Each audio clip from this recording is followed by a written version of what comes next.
ये प्रसंग महर्षि वाल्मीकि जी ने लिखा है। उस समय सीता जी ने जो जवाब दिया वो सुनकर के राम जी भी हतप्रभ रह गए। उसी समय सीता जी, मानस की सीता जी तो बड़ी मौन सीता हैं, पर वाल्मीकि जी की सीता जी बड़ी मुखर सीता हैं, क्योंकि उन्होंने तो सीता का ही चरित्र लिखा है। सीता जी आगे आकर के बोली, प्रभु आपके ये सब तर्क मुझे आज पच नहीं रही है, आप क्या कह रहे हो? आपको मालूम है मेरे पिताजी ने कैसे मेरा आपके साथ विवाह किया था? मेरे विवाह की शर्त क्या थी? मुझसे वही विवाह कर सकता है जो अपने पुरुषार्थ को प्रमाणित करे।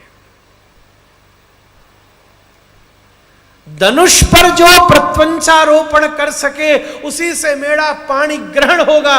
मेरे पिता ने सबसे पहले ही आपके पुरुषार्थ का परीक्षण किया था। इन महलों की, किले की दीवालों के बीच में तो कोई कायर भी अपनी पत्नी की रक्षा कर सकता है। इसमें आपका पुरुषार्थ, आप जैसे पराक्रमी व्यक्ति के मुख से ये बातें शोभा नहीं देती कि आप वन के समय अपनी गृहिणी की रक्षा उन असुरों से नहीं कर सकते। धिक्कार है आपके पुरुषार्थ को। ये काय बात की आपने कैसा विषय कह दिया?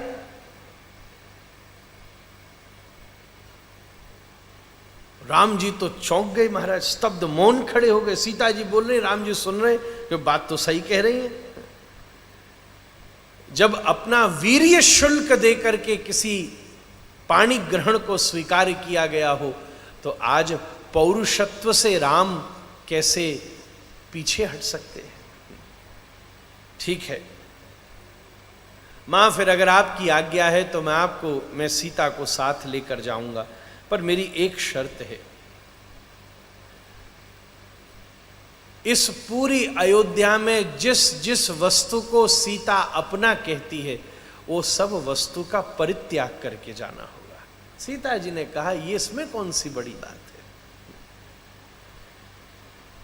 जितने आभूषण, जितने वस्त्र, जितनी सामग्री थी, भगवान ने सीता जी से वो सब दान करा दी महाराज। महर्षि वाल्मीकि ने लिखा है, सब कुछ दे दिया।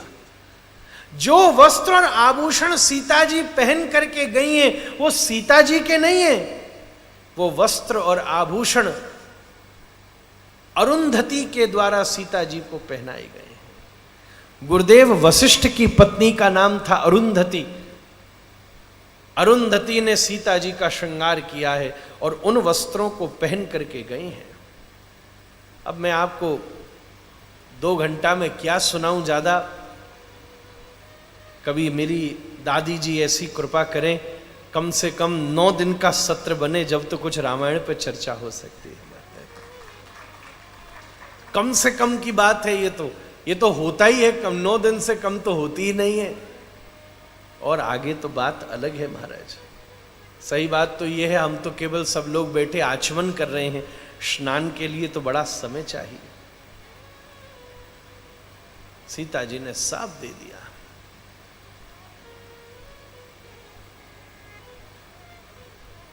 सब कुछ परित्याग करके चली है।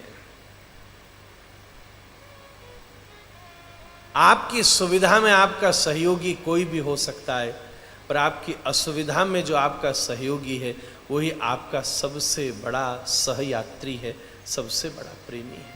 आपत्काल परखिए चारी, धीरज धर्म मित्र और नारी। सीता जी संग संग चलती हैं।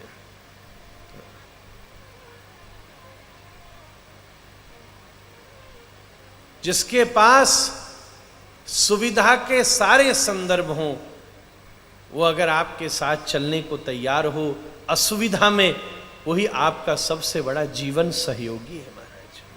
असुविधा में चलने को, जिसके लिए मजबूरी नहीं है फिर भी वो चलने को तैयार है। महर्षि वाल्मीकि जी ने तो सीता चरित्र पर सबसे लंबा विषय लिखा है। एक और बड़ी सुंदर बात है, हालांकि जो सीरियल बना उसमें भी यही दिखाया गया, पर वाल्मीकि रामायण ने बड़ी विपरीत बात कही है। जब वन में सीताराम जी चले हैं ना, तो आगे आगे सीता जी चली हैं, पीछे पीछे राम जी चले हैं। जो हमने और जगह देखा है उसमें देखा है राम आगे चले हैं, फिर सीता जी चली हैं, फिर लक्ष्मण जी चले हैं। पर वाल्मीकि रामायण में वर्णन किया है सबसे आगे लक्ष्मण चले हैं, फिर सीता जी चली हैं, फिर राम जी चले हैं।